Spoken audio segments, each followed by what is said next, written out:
सांप भी इंसान होते हैं। मेरी एक मरीज़ा मुंजी लगाती थी। मुंजी यानी चावल की पनीरी।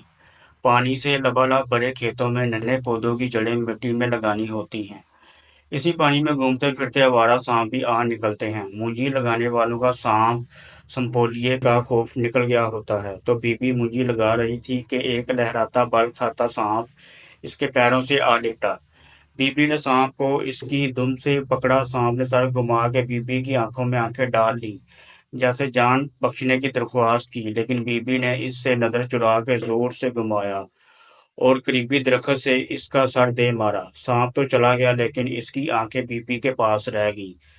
ये सब सुनाते हुए बीबी ने एक बार भी आंख नहीं झपकी और मुझे सांप के इंसानी कालिब में आने वाली तमाम दास्तानें याद आ रही थी।